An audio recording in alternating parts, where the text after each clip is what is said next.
everyone, and welcome to Listeners Beware, a podcast about all things Goosebumps. My name is Gary. And I am Ashley. And today we are talking about book number 13. Piano lessons can be murder. Dun, dun, dun, dun. Yes, that old wives' tale. I feel like someone should start playing chopsticks at that point. Yeah. Ding, ding, ding, ding, ding, ding, Ding, ding, ding, ding, ding. Do vocal chopsticks. I love it. You can tell I did not have singing lessons as a child. So we've got book number 13 released in November of 1993. Gary, can you give us the synopsis of this book? I am happy to, Ashley. Practice till you drop dead. When Jerry finds a dusty old piano in the attic of his new house, his parents offer to pay for lessons. At first, taking piano lessons seems like a cool idea, but there's something creepy about Jerry's piano teacher, Dr. Shriek. Duh. Something really creepy. Something Jerry Other than his name. I know. Sorry. Continue synopsis. Something Jerry can't quite put his finger on. Then Jerry hears Pun. Sorry. I'm the worst interrupter today. This is the roughest blurb I've ever had. Something you can fire me. No, I will never do that. I'm interrupting myself here. Then Jerry hears the stories, terrifying stories, about the students at Dr. Shriek's music school, students who went in for a lesson and never came out. Gasp. I'm so sorry. I was the worst interrupter during No. I threw myself off with that first one. Oh, man. So we've got Jerry Hawkins, who just moved into a new house in the town of New Goshen. That's an interesting town name. It is. And moving into this big, creepy house. And can we just talk about how interesting it is? They're in this really old home with multi-levels, and he's all by himself on the second level. There's like 4 or 5 bedrooms, and it's just like mom and dad are downstairs. Yeah. Were they planning a bigger family, or a lot of relatives coming into town?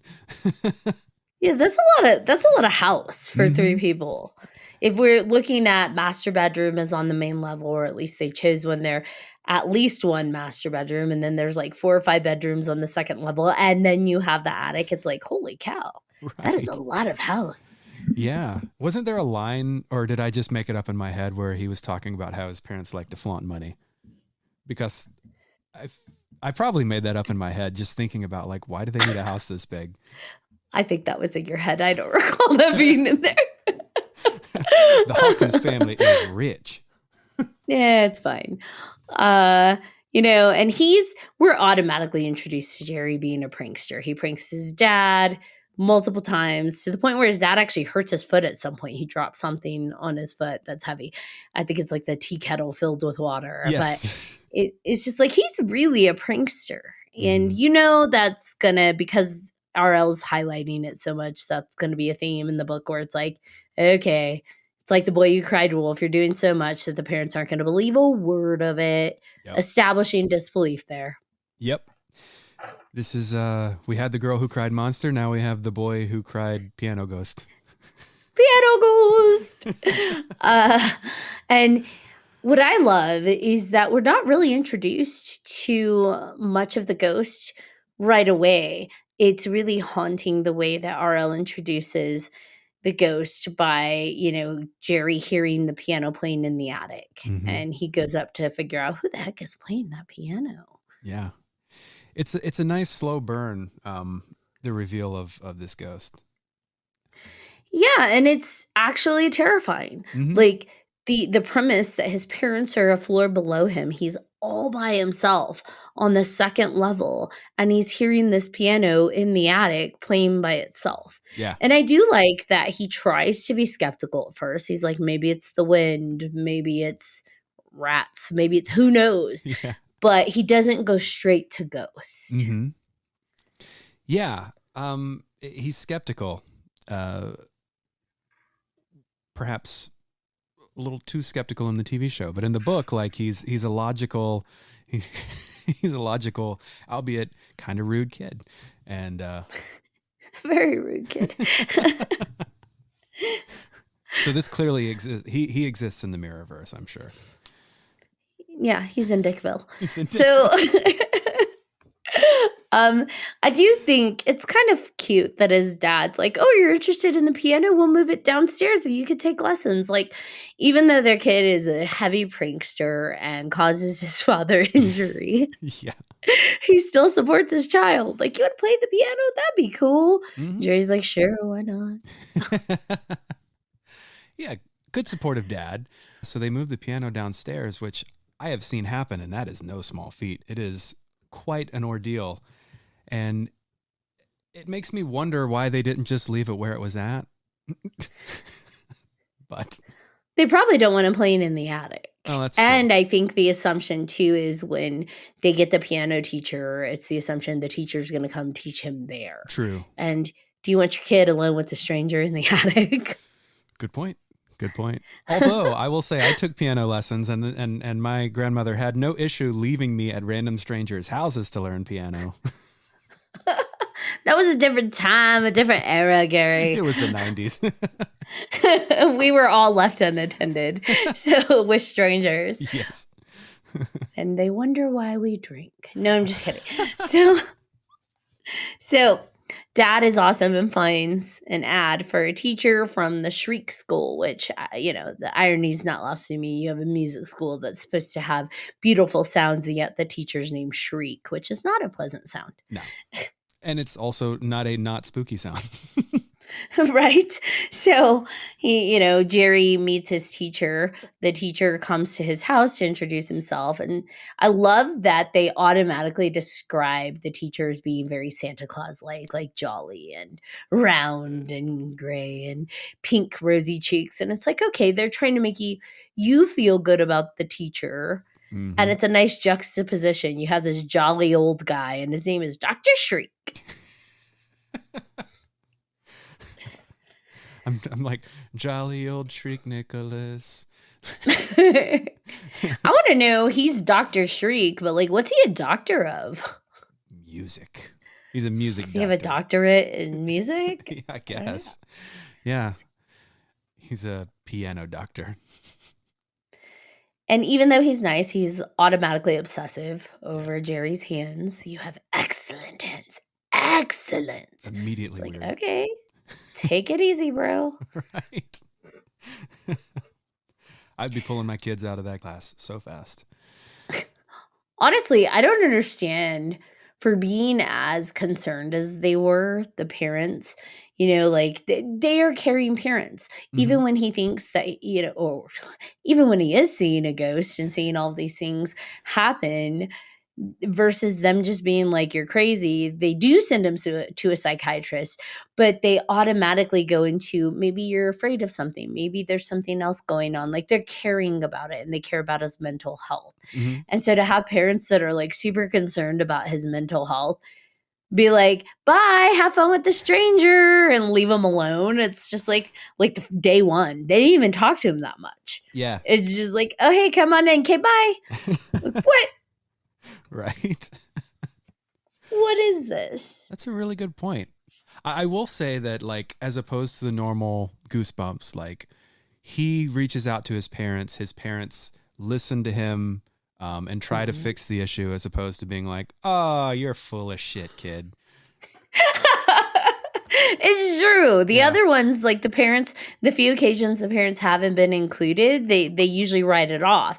In this one, his parents actually did decent parent things, and they go get him into counseling and therapy sessions, and they're caring for him.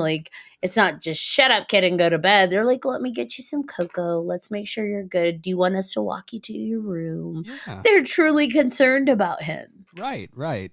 It's kind of refreshing. And unfortunately, that's where the logical behavior stops in this book. But Wait, what do you mean in terms of the parents? no, just in general, everyone else is cuckoo bananas in this, but the parents are, Of course. yeah, the family's good.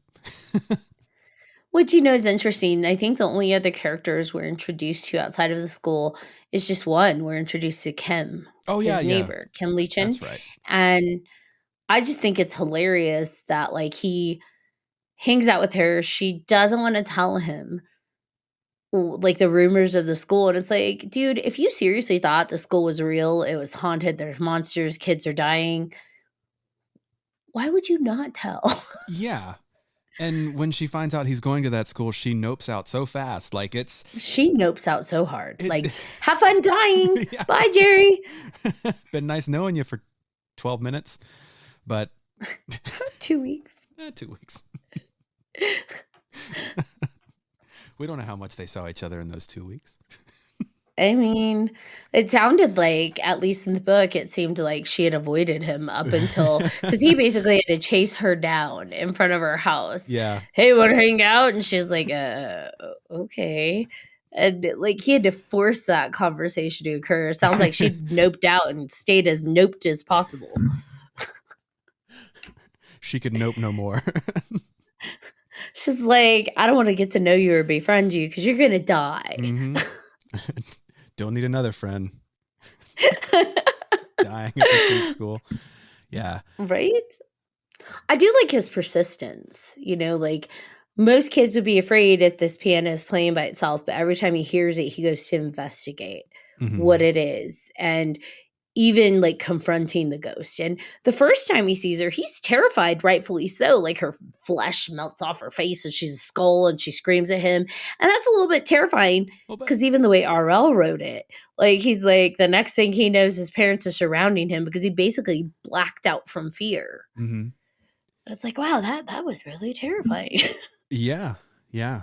Which I guess gives the parents reasonable cause to be concerned. Send him to a counselor. Yeah, well. I mean, you're blacked out screaming on your knees in the living room in the middle of the night. And the next thing you realize is your parents are surrounding you, trying to calm you down. Like, how long were you screaming? How long were they trying to console you? Like, yeah, that's a legitimate crisis there. Mm-hmm. But even with that, kudos to Jerry's courage. Even with that, like after that incident, he hears it again. And what does he do? He goes back down and confronts her. Yeah. Like, way to go, Mr. Bravery. He does go to the school. He gets lost. And, he's passing all these rooms and seeing instructors that are just like, robotically, foreshadowing, smiling as this music is just playing and every room is playing music. And he runs into the janitor / caretaker of the facility, Mr. Toggle. Yes. Which is kind of funny because toggle is also like a computer word and he's Great making name. all these techie gears. Yeah, I love it. And Mr. Toggle has all these robotic things that he makes, like the floor sweeper, that although is scary, ends up being pretty cool to Jerry. Hey, that rhymed. Hey. I was trying to figure out a way to rhyme my name into that, but then I failed. It's scary, but cool to Jerry. What do you think, Gary? I like it. Oh man. I really liked everything about where this book was going at this point. Like I liked the description of the school, the chapter break of the scary robot, like it was feeling pretty good. The way that he told the story around the school was just very well done. Yeah, I mean, the way he built up the school, the description, Yes. even the fact that, it's described as being all the way almost out of town and isolated. Like it's not only is it isolated from town, but it's also isolated inside. The rooms are closed off to each other. You just have the little circular windows and the doors. The halls are apparently endless, which is interesting to me because they later describe it as a house. And I'm like, do you get lost in a house? Right. With that many halls and double doors and stuff? Like, that doesn't sound like a house to me. Yeah. But hey, why not? I mean, there's only so many hallways. They made it sound like you make 3 lefts and a right and another left and you stop at the 7-Eleven. Like, what? This is not a house, guys. Yeah. That would be cool. House with a 7-Eleven. I want that. I want that for me. Slurpees all day, every day. Yeah, I've been to like music schools, and the description like played into my mind the way that those schools did, because they do have those tall doors and you just hear music coming from each individual room, and it's usually not all pianos. Sometimes you'll hear drums or trumpets as you're walking past, and it's just this melodic blur of music. Yeah. And Just echoing. yeah. And so as he was telling this, I was like flashing back to memories that I had of going to music. I didn't go to music college, but I went to a music college. Were your lessons murder? Well, could have been. I've taken lessons in murder, but my music lessons have not been murderous. Yes. So this went dark. I slayed some riffs, but that's about it. Well, speaking of slaying, let's go back to Santa Shriek. So beautiful segue. Thank you. So he's got Jerry back in his lessons, and I mean, realistically, the lessons, albeit he comments on Jerry's excellent hands a little awkwardly, for the most part, he is teaching Jerry, not Gary. He is teaching Jerry how to play, the piano. He's teaching him proper how to read the notes, how to play notes, how to do scales, to the point where Jerry is bored because he's actually taking legitimate music lessons. Right. It isn't until Jerry is like, this is my last lesson, that Dr. Shriek just loses his mind. And it's like, no, you cannot leave. I need your hands. And he's chasing Jerry down the hall, and Jerry's getting lost. Yeah. It's a great scene. And at this point, you're really wondering, like, what is happening? Right? Like, is this an abduction? What are we witnessing here? It felt like a kidnapping. Yeah. And, it was scary, like stranger danger, man. And he runs through those forbidden double doors, and lo and behold, what does Jerry find? A lot. Oh, wait, we skipped a scene that's very important. He did go to Mr. Toggle's workshop. Oh, yeah. Where all the computer mechanics and stuff were. And this is where, like, reality scary of, like, stranger danger meets paranormal scary. Because you've got, like, this mad mechanical genius, but then Jerry hears from the cabinet, like, a low whisper of, help me, please. And it's just like, Mr. Toggle acts like there's nothing going on. Like, I don't know what you're talking about, bro. Right. I don't hear that. This kid's on drugs. Tinkering Toggle keeps on tinkering. So we've got that in the back of our brain, and the ghost telling him, do not go back to the school. Jerry's doing the best he can. He tries to get his mom to stay. So failure on mom's part. Your kid's scared. Right. And like, I don't want to go to my last lesson. And she's like, I have errands to run. Get out. And she's like, dang, mom. You were so kind with like the therapist part. And now you're like, I don't care how scared you are. I got to go do some things. I got to go shopping. Yep. Get out of my car. Mama needs a shopping day. I mean, don't we all? This mama does. Right? You're a good mama. Thank you. Thank you for making that make sense, because they couldn't see me point at myself. I figured. But yes, so Jerry walks into the room and he sees all these like floating disembodied hands playing piano. And terrifying. Yeah. And I think it's around this time that Dr. Shriek catches him. And then another big reveal. Yeah, he tackles him, and Mr. Toggle comes in, and he's like, help! And at first you think Mr. Toggle's legit. Like, he goes to this control panel, presses a button, and Shriek like completely goes lifeless. Because turns out, spoiler alert, Dr. Shriek is a mechanical invention by Mr. Toggle. He's a robot. Crazy. And what's interesting is that all of the pianos not only have the disembodied hands, but they also have a teacher next to it. Yes. That's kind of nodding and smiling. Turns out they're all robots too. Big surprise. And you still think Mr. Toggle might be nice, even though there's some floating hands he needs to explain, Yeah. because he can tell that Jerry's scared, and so Mhm. he turns all of it off Yeah. to calm him down. Yeah, Which but realistically, he didn't have to. no, that's true. That was good on an evil guy. Still evil, but did one nice thing. Right, right. Yeah. I mean, I guess that happens sometimes, but uh, the part that didn't really make sense to me is the hands are not robotic, so I think the assumption was that he stopped them too, right? Like he stopped the teachers from moving and the hands by flipping a switch. Yeah, because I think the music stopped. Yeah, and this is I think where I got like too in depth of like, but what does this all mean? Like someone explain the science of this to me, and you can't. Yes, I can. You can? So I'll do it. the way that I interpreted it Yeah. was that the hands are too they're too detailed and complex for him to actually create mechanically. As long as he has the hand itself to be able to connect to electronically, he can then Oh. trigger everything else, kind of like a nerve impulse, right? So he Yeah. can use electricity and buttons and contraptions like to make the nerves within the hands move, but he's not so good that he can create the The hand. nuances of the hand itself. Yeah. So that's kind of how I saw it, but the hands are floating, so Right. I don't, that's where like it would have made more sense if it's like they were connected just to cords or wires or something, Yeah. but the fact that they were floating, I have no idea. Like they're haunted hands, but Yeah, they're haunted-ish. They're in the haunted neighborhood. haunted-ish.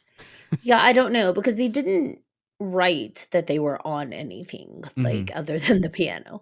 They were floating, Yeah. right, above the piano. So it wasn't like they're connected to cords or electrical impulses of some sort. And to have proper hand posture on the piano, they have to be elevated for sure. So there had to be something there. Something that was left out, but I think to make the book spooky and make it seem more ghostly, he left that part out. It's But fair. that's the only way my brain pieced together how Mr. Toggle could use hands.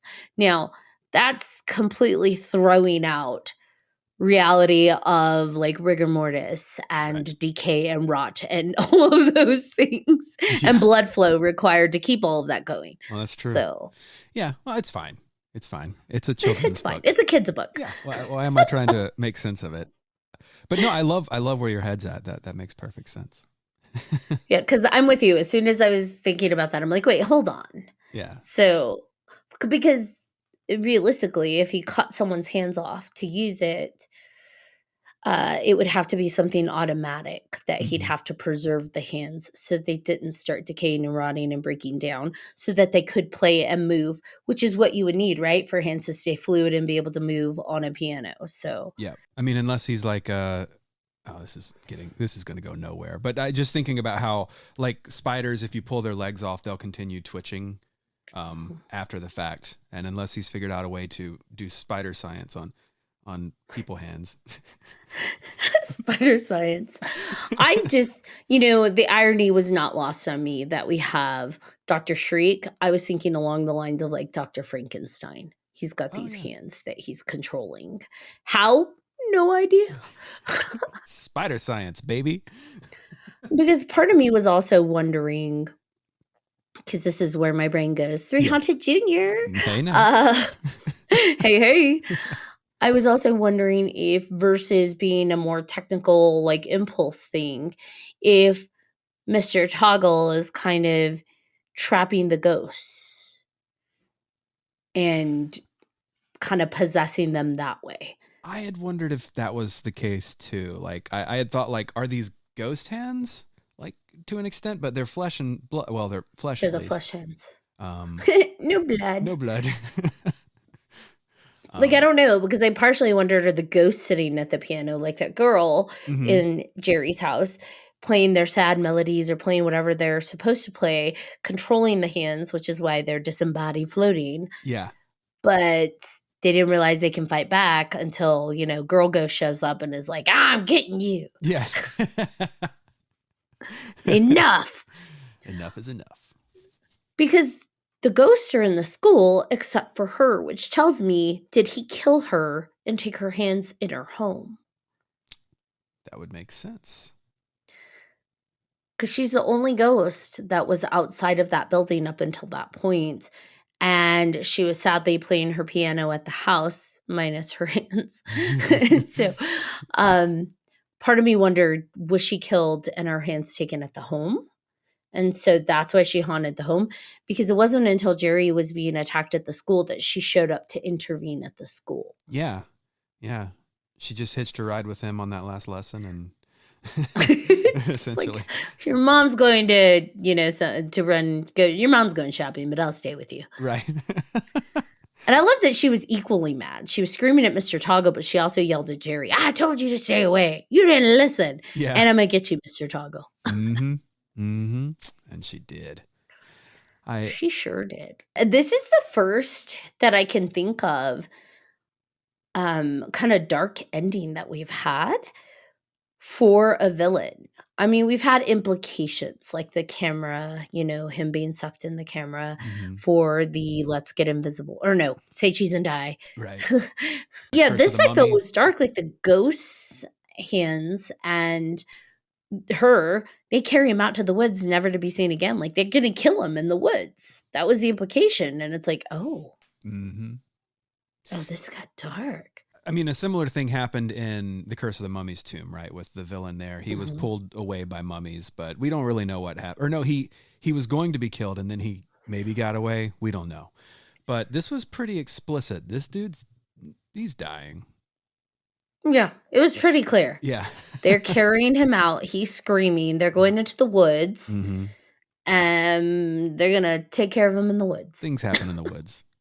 And even Jerry says, I'm pretty sure he's never going to be heard from again. Like, they're going to kill him. Yeah, 100%. I would like to say in this book, though, this is all the ghost's fault. Go on. Here's why. Because they didn't know about the piano until the ghost started playing it. And the music had Jerry hooked. That's true. Wanting to play. And he was so obsessed with the music and the piano and taking lessons because of the ghost continuously playing and drawing attention to the piano. He would have been a typical little boy, like, I want to go play baseball, like he does at the end of the book. Right. If it wasn't for the ghost drawing so much attention to that beautiful black piano. That is true, yeah. Because, I mean, eventually they would have found it, right? But then they would have probably just put it on Marketplace or something. For sure. It but because he kept going to the piano, the parents are like, oh, you're interested? Yeah. Let's get you lessons. Right. So. That's true. So I partially blame the ghost here. But maybe this was her grand purpose, and she knew it. Her grand purpose for the grand piano? Taco. Which makes me wonder, like, Mr. Toggle's out. What are the repercussions after this? Like, they really don't discuss all the dead hands that are in the school, the robots that are laying lifeless. Mr. Toggle's just gone. Like, someone's going to have to check on that building at some point. Like, I'm assuming there might have been another student. Maybe Jerry was the only one. Or for nothing else, like, at some point, rent has to be paid. Someone's going to show up to collect, and it's like, where's Mr. Toggle? And look at all these dead hands. And I imagine there are bodies somewhere. Like, where's his lab? Oh, 100%. This is going to turn into an episode of Forensic Files. Like, I'm just saying, there were a lot of like, what next? You had a whole school, a huge school, and no one's going to look into that. And like, I feel like that would be one of those news reports, like many missing bodies of children and adults found and hands discovered, from missing bodies. And oh my gosh, I don't know. And the Mr. Toggle found in the woods. Brutally. He was probably dismembered. I'm sure. They took his hands and feet and everything else. There was no way to identify the body. You could say they ghosted him. Oh, man. That's funny. They really did. So, and of course, Jerry joins baseball and everyone's like, you have great hands. And I feel like that's going to be a psychological trigger for him for like the rest of his life. Anytime someone is like, oh, you have awesome hands, it's like, no. I know. Off he runs. He's at a concert. Why don't you give him a hand? No! Ah! Why don't you give me? Hey, could you give me a hand moving this box? No! I'm just saying, like, this poor kid's going to be triggered by his hands for the rest of his life. 100%. It's kind of his fault for being born with perfect hands, though. Right? That's, so be it. Sometimes that's the curse of being pretty or having pretty hands. Don't I know? Excellent hands. Now, let's talk about the cover. When I was younger, and this was in the library, this cover actually freaked me out. So my sister played piano when I was growing up, and I don't know why. Images usually didn't bother me, but this one, seeing like the hands cut off playing the piano, actually kind of bothered me. And we would, take her to her piano lessons, and I did not want to go inside. This book actually got to me a little. I'm not going to lie. Wow. That's wild. I think this is maybe one of the most literal book covers that we've had. I think for me, as a kid, even as an adult, I think we all have, where you're in bed and you can swear you hear music somewhere. Oh, yeah. And it could be a car. I don't know. But like the fact that we hear it and we automatically assume ghost, or I do. Okay. And so this book actually, I feel, played on that fear of the fact that like at night having heard music and not knowing where it comes from. Right. It's just like, oh, this one got me a little as a kid. Yeah. As an adult, I'm just like, I remember this. Yeah. This one I read actually because I was taking piano lessons. I was like, I'm going to read this book.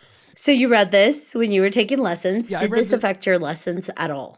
No, the creepy teacher I had affected my lessons more, but this... So I sort of remembered the ending of this one as I was going into it, but I also like simultaneously forgot some parts. So it was really fun rereading this and just being like, I think I know where this is going, but I'm not 100% sure. I didn't remember him being alone on the second floor, but I did remember, which again adds to the scary for me, like being all alone in this old house with the haunted piano music playing on a floor by yourself. Like that's scary. Oh yeah. But I do remember like the school and the robots and stuff like that. So yeah. I was such a wimp as a kid that I didn't like sleeping on a different level than my mom. Like I wanted to be on the same floor as her or my dad or whoever I was with at the time. And I'm better now, but like I was so sensitive to being alone. Like the idea of having a whole floor to myself would have freaked me out. See, most houses in the town I grew up in were ranch level, so we didn't really have to worry about that. But there was one home we lived in at some point, I think I was like 10, where they had converted, which wasn't typical for this to even be a thing, but they had converted an attic into 2 bedrooms and a bathroom. And so my mom and my younger brother were on the main level, and my sister and I were up in the upstairs area that was a converted attic. So the ceilings were very much attic-like, but they had converted it so well that they were like bedrooms. But that house has made an appearance in many a 3 Haunted episodes. So I bet so. Many a ghostly things. So I mean, as you're describing it, I'm like, I bet it was haunted. So yeah, just a little bit. Just yeah.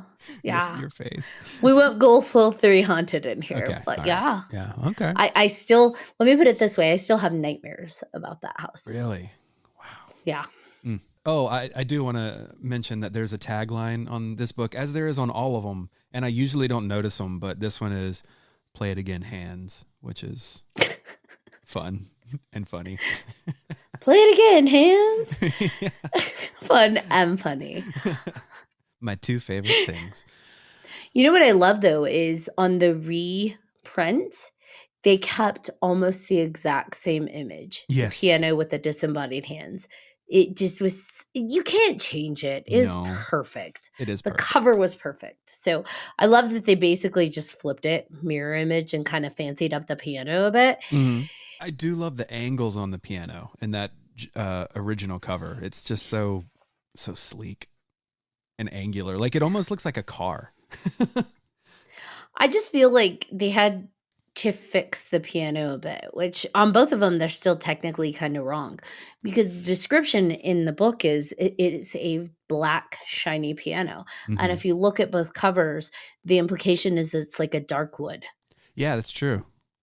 So that's my only thing of like, hey, y'all really couldn't just make it black? Yeah. That's not a hard thing. No. It's a minor detail. But Yeah. I digress. Nitpicking, You were for sure. going to the TV episode. Yeah, I was. So we get a completely different Jerry in the TV episode. Rather than being like a prankster, he's very much like a latchkey only child. And imaginative. He just has a much. strong imagination. And I related to this character so hard because this was me as a kid. I was always talking to myself. I was always having these imaginary adventures with people and by myself. And like I was watching him and I'm like, damn, was I really like this? And I think I was.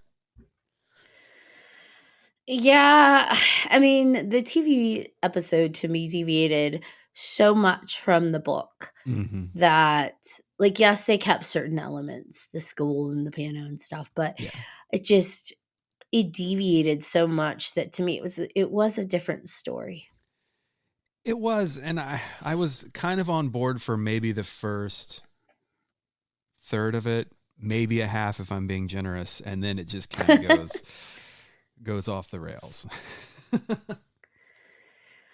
Yeah, I mean, whether he has an overactive imagination or he plays pranks, both lead into the idea of he's not credible for I saw a ghost. Like, it's easy to not believe him. So that works either way. But how quickly they jumped into the piano lessons, how once again the TV series over caricaturized, I can't say that word well. You nailed it. They created such a caricature of Dr. Shriek when, yes, he was described as Santa-like and rosy cheeks and all of those things in the book, but he still was a person that was likable. Like, Jerry liked him. Which made it hard when he's creeping him out because he's like, I like him, but he's also kind of creepy. Yeah. And in the TV episodes, it's like, no, he's just creepy, like, period. Yeah. Borderline, like, you want to call, the cops on him. Mm-hmm. Yeah, it's 100% this kid is getting milk cartoned. Exactly. And mom's like, I'm dropping you off. Get inside. So, motherfucker. No. Sorry. Right? She's like, I didn't want kids anyways. So, I will say, I do like that they did show the hands over the pianos. There were no teachers. I guess they couldn't afford the robots, but they at least had the hands on the pianos. And that's about it. Yeah. Yeah. I mean, Mr. Toggle's motive is different in this. Like the ghost is his piano teacher as opposed to just some random girl that once lived in the house. And I think I don't know if I like that twist or not. It creates a sympathetic character. That's true. That's true. Because you now feel slightly sorry for him. Like, oh, you had a relentless teacher who traumatized you and now you're doing this. Right. Versus the ghost was sympathetic in the book. She did nothing. She was just playing the piano and, got taken out by Dr. Shriek. Yeah. The implication isn't even that Dr. Shriek took her. That's at true. that point in the TV episode. It's just like, oh, I'm your ghost that haunts you too. Right. Yeah. And like he was more evil and deranged in the book. And I feel like the idea was that he was too lazy to learn himself how to be a good piano player in the episode. And so he's forcing that on his creations. I don't It's true. Yeah, I Like, don't. and also this idea that, like, he's not good at it, and she stressed him, pressured him to be so good that now he's kinda, like, funneling this into this, psychosis, Mhm. and that's not no. Right. Just no. Yeah, and you're right. It does make him sympathetic, and that's not what I want in my villains. But Yeah, I mean, I don't know. I just feel like the way they deviated created almost a borderline sympathetic character mhm. and of the villain, and that's not what he was at all. He was just a madman, a mad genius in Yes. the book, and the ghost was helpful. The Right. ghost was a sad, I mean, they even describe it with the music. It's sad, melancholy kind of tune that's going on, and she's trying to help Jerry, and then now she's this overcrazed teacher that, at the end is forcing Mr. Toggle to play endlessly again, again, Again and again, and that's again. what we end with, and it's like, "What the heck? Yeah. This is bullshit." It's not bullshit. It has some like good elements. Like I liked the filmmaking of this episode, like up to a point. Like whenever he's running Mhm, through the school, although this is more industrial warehouse than school, the angles were fun, and the scene where he's running from the robot, like a good genuine horror chase kind of thing. But mhm. beyond that, it falls apart so fast. And the ghost, when she first appears, looks pretty decent given the time that this was made. Like the graphics and everything look fine. But outside of praise for the technical elements of it, it's pretty shitty. Well, in the ending, outside of, her tormenting Mr. Toggle, it takes it to a comedic end versus that scary end, right? Of Yeah. them taking him into the woods and getting rid of him. You have a bunch of ghosts that rise up against him and drag him out into the woods in the book. And this one's just his teacher forcing him to play the piano. What did she say? For For eternity. eternity. And so it's just like, come on. Yeah. Come on. And you have the comedic element of the ghost coming out to scream at Jerry and his mom and dad Mm. as their car starts shaking to get out of there. So it's like earthquake ghost. And why is she screaming at him? Right. It just so many things to me that were wrong with the Yeah. TV episode that really changed the entire context of the story. I agree. Yeah, it's not great. It's not great. Yeah, I'll just give it some props for technical design, and that's about all I'll say. Yeah. There was some fun technical, but that's good. Yeah. That's where we're at. Yeah, I was not a fan. I'll be honest. I would skip the TV episode again and again and again. 100%. Uh Story, the book, I thought was fun. I would absolutely read the story. TV episode, we're good. I'm We don't I'm need it. I'm with you. This is a good book. It's solid, and the TV episode is just not either of those things, good or solid. It's a bad Yeah. mess. Yeah. And it has nothing to do, like you said, with the technical or the Mhm. acting or any of that. They were all solid. Yeah. The story was just not there. And that's what I find fascinating as we keep going through these books and TV episodes. Like, they always get it wrong with the changes to the story, and sometimes the acting. But like that was not the case in this one. The kid was actually pretty good, I thought. No, he was a decent actor. Yeah. And the parents did a great job too. Like, they were all solid and they delivered what they were dealt with. Right. It's just the fact that they were not dealt the strongest material. So They were not. they were not. So yeah, I think that's all I had in terms of like the TV episode. I was not a fan of it. I was not fond of what they did, the changes they made. I Mhm. think it really destroyed where the story really sat. Like, what made this like story scary and what made it cohesive. I think they missed that point. I agree with you. Yeah, it's just read the book. Skip the Just read the episode. book. Yeah, Yeah. do yourself a favor. Save yourself 28 minutes.